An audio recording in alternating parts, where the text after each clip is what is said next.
Hey everybody, Brendan here. Welcome back to another video. Today we're going to be playing another King's Indian attack as white, and now we're playing against a Carol Khan variation, which is very interesting. So what we're going to do here is we are going to try to play a much more classical type of King's Indian attack, where they didn't really take too much of the kingside center, and we're going to play moves like d3, knight d2, and e4. And we're going to see how that goes for us. It does depend on our opponent's plans here. So they're going for this reverse London, which we actually saw before.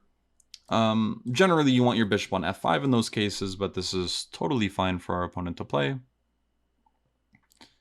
And I'm trying to think here of what we should do. I think there was something similar of knight e1, f3, e4 that I was considering in the other game. This time around, I'm not really sure if it makes sense. One move I'm looking at c4 or e4, but because they have such a good grip on this long diagonal, I want to play on the king side because, well, we've been playing on the queen side a lot in this series, and, well, playing on this side of the board is also very good. So, yeah, e4. Let's see if they take or not. It feels like a lot of our opponents end up taking on e4 here. And generally, I'm pretty happy to play these positions. Of course, that's what's going to happen here. One of the better moves is probably something either along the lines of bishop e7 or e5. Getting one of those symmetrical structures. So I'm going to play queen e2, and we're getting a position very similar to our last video. Never mind. Before, it was kind of symmetrical, except they had a pawn on c5 instead. But now they castle long. And this makes me want to punish them. The first way I'm looking at the punishment is e5. But this is aimed towards opening up the bishop. There's other moves too that I'm really interested in, like a4, a5, a6. If we could just push the pawn all the way down there, I don't care if we lose it. Because it's going to force them to play something like b6 or takes or something where it makes c6 more tender. So I'm going to start with a4.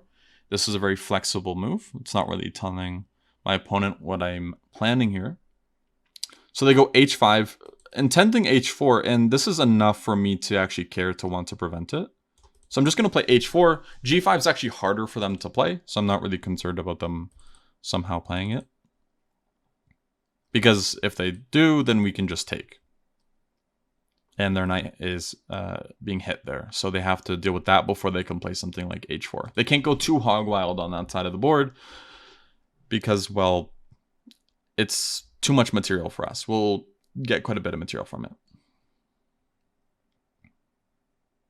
But we'll have to see. An interesting variation that I just realized is takes h4. If I take on f6, okay, it's not going to happen. So maybe it's not really relevant. I'm looking at g6. I'm also looking at queen e6. Or queen e3, sorry. Queen e3 is probably the best try, but I'm worried of bishop c5.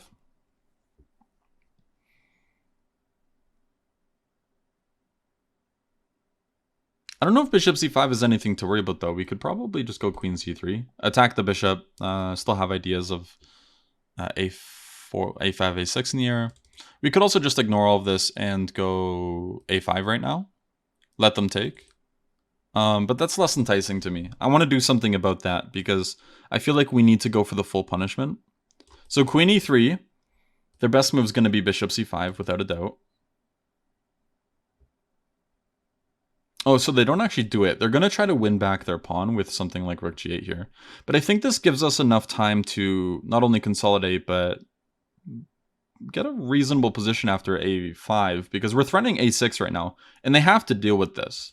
They either have to play something like a6, which will weaken their dark squares now after something like knight c4, which I'm happily going to play now. Or they had to play something like b6 after a6, which again weakens c6. So here, instead of playing on the light squares with our long diagonal, with our Fianchetto bishop, we're actually going to be playing on the dark squares because they made such a huge dark square weakness, this square on b6 here.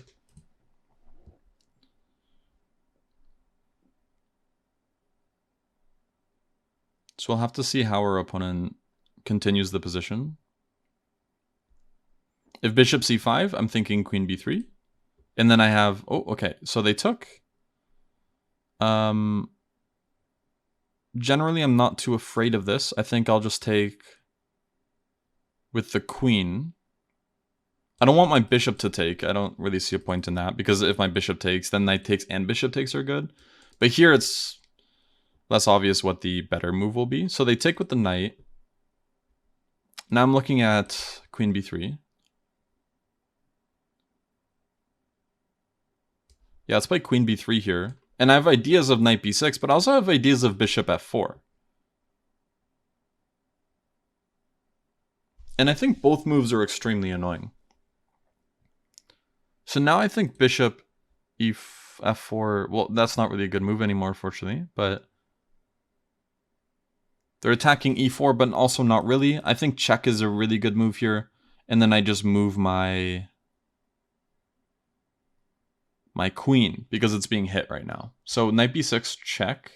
They have to go king b8. And then if I could just make an attack somehow, something really annoying for them, then yeah, I think queen c3 is the way to do it. Maybe not. I'm not sure. I'm trying to get in some sort of bishop f4. So something like queen c3, if they end up taking, then I can take it, takes, and then go queen f3? What about queen c4? Queen c4 is maybe a safer choice. Yeah, let's go queen c4. And we're looking at moves like bishop f4 still.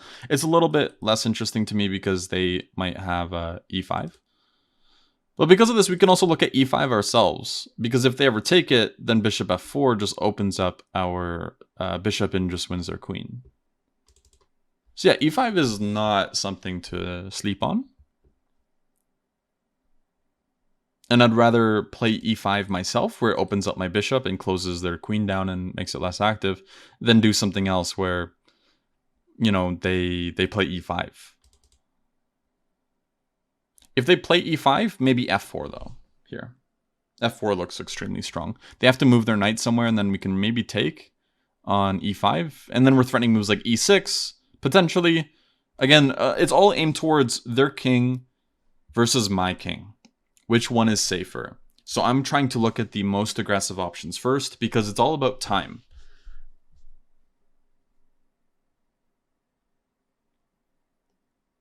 b4 is a threat, by the way.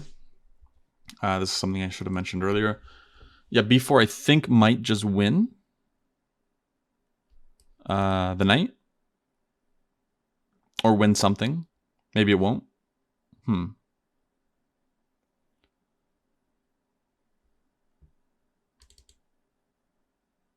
What about f4 here? I forgot that there's knight d7.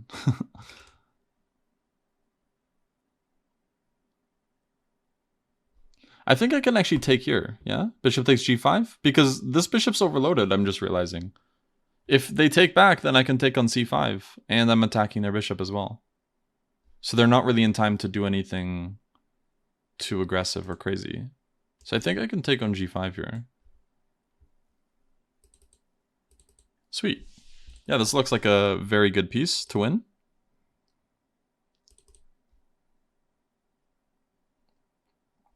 And funnily enough, if they play something like... Well, okay, first off, they have to defend their bishop somehow. I'm assuming bishop e7 because it gets a tempo against my queen as well. But I was looking at things like g4, if I can get it in. Of course, if bishop e7, I don't get g4 in, unfortunately. So that's the one exception. If they take, I think that's actually a very reasonable move to look at. Queen takes g5. So here, that's what I mean, is I was really hoping for something like this where maybe I can play g4 and it's actually okay. g4. And I just really hope I don't get destroyed here.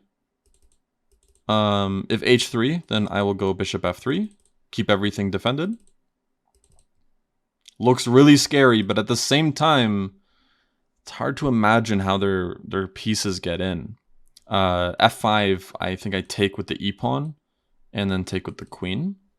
And here I just go king h1. And this actually helps me a lot, because now my king's off of the file of the rook. Now I can even consider taking it both ways. That was really scary, but luckily things worked out. If queen f4... Oh, not queen e5, sorry. Queen f4. There's queen e5 check, actually. Because if queen takes e5, then there's knight d7 check, picking up the queen. Yeah, so queen f4. It's good that we have queen e5 check. We don't need it, but I think it really, really helps us in our defensive capabilities here. So I'm going to count that as a good thing, and as a good move that I will play if I get the opportunity to. We'll have to see.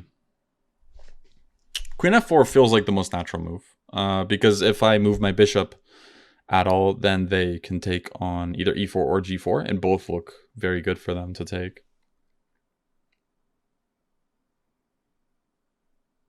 Oh, yeah, queen f... Okay, sorry. I was looking at queen f4 again, and queen e5, and I was just remembering that it was check, because I was looking like, oh no, queen takes f3, mate in 1, but luckily queen e5 is with check.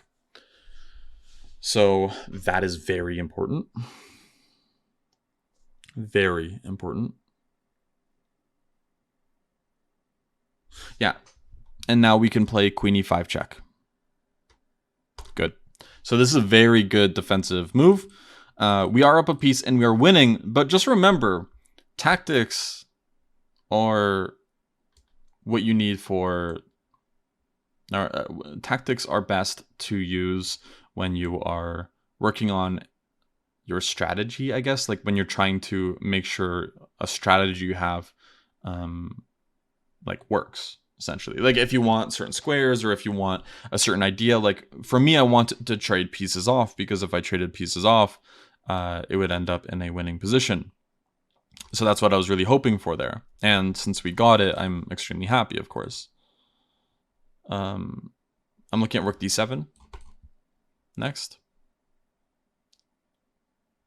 But yeah, since we traded pieces off with that tactic, it's very hard to imagine a scenario in which they win. Just because, well, my king wasn't the poster boy for safety. So getting queen e5 check in was definitely something I'm proud of.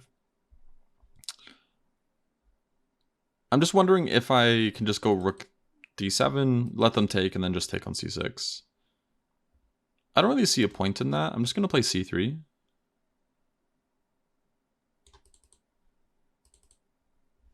They can play whatever they want here. Maybe rook h3 or something. I'll just play bishop g2. Got to be a little careful that we don't allow anything really silly, but it looks like we're good. Looks like we're chilling. Now bishop takes c6 is a threat.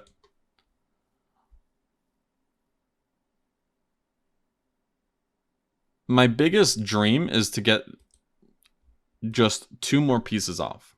I don't care about the last one, but the thing is, I really want to take this at some point, this pawn, and it's really annoying as is. Right now they're threatening bishop takes f2, which is really crazy move.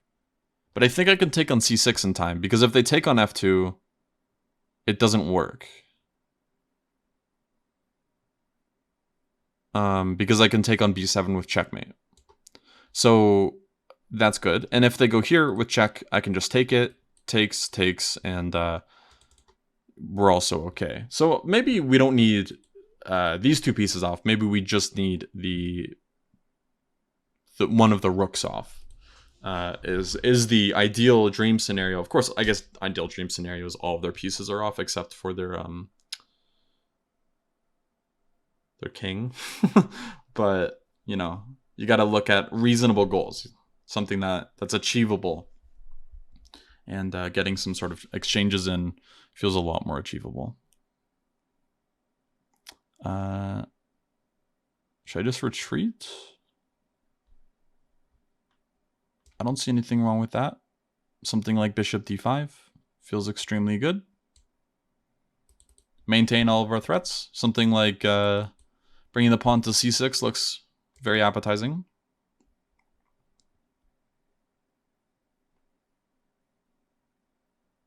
All of our pieces are pretty much perfectly placed.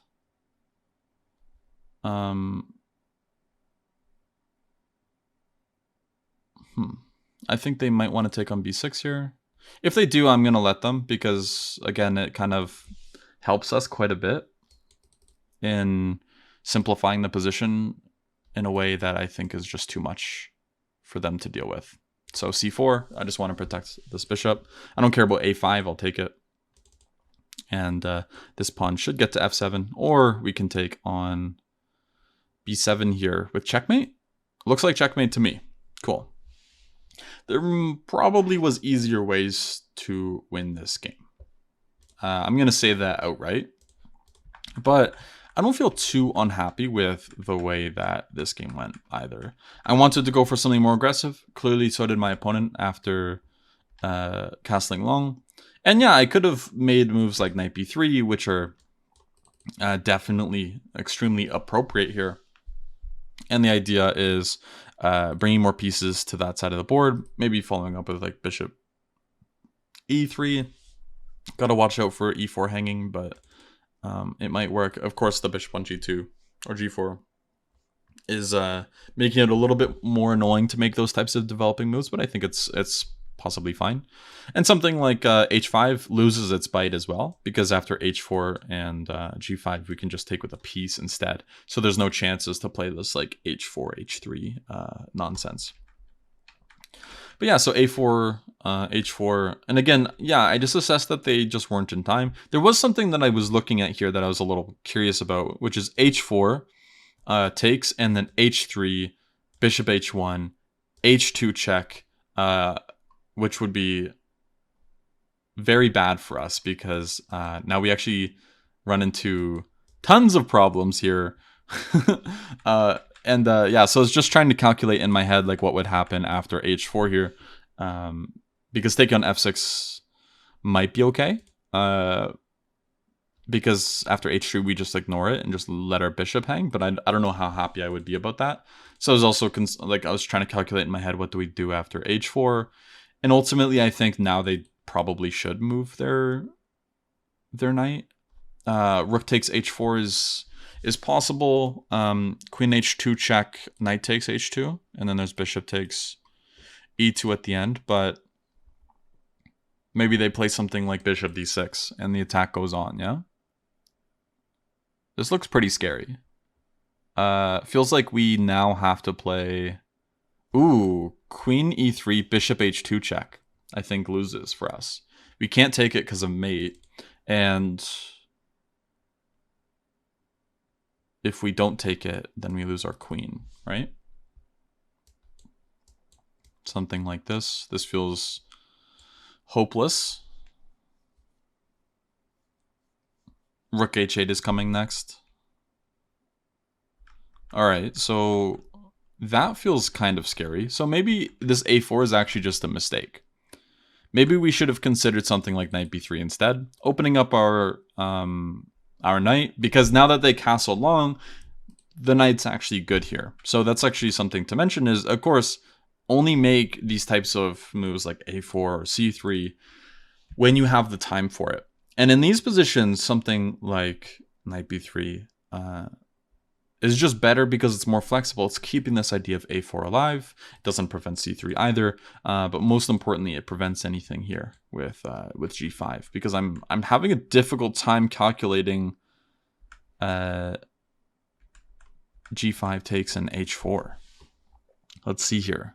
Again, I'm not allowing myself to check the engine because I made a promise with my coach. Let's see here. Yeah, instead of that, maybe we should go into this variation. Queen to e3, bishop c5. There's queen f4.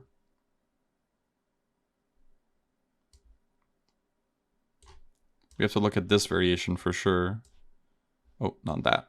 Check. Here, takes.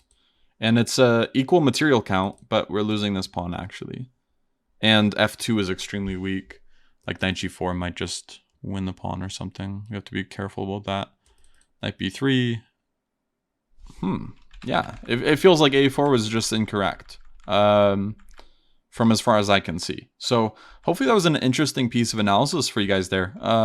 Feel free to check it with the computer yourselves. Don't tell me if you have though. If you have any questions though, I'll be happy to answer them, of course. But yeah, gotta be careful with these types of things. With h4, these are very serious threats. Sometimes you can think of this kind of like a dragon, like a reverse dragon, but they didn't play it like a e4 opening. And of course, as Fisher said, you know, sack mate, and that's kind of the plan here for black against this Fianchetto bishop. So I think that's going to cover it for this game, though. The rest of the game was pretty interesting. Probably some improvements, but I was happy after around this point, and obviously this queen e5 check definitely just makes things very easy for us because, well, you know, then we can get everything exchanged off, and well, we're up a piece. So that's a thumbs up in my book.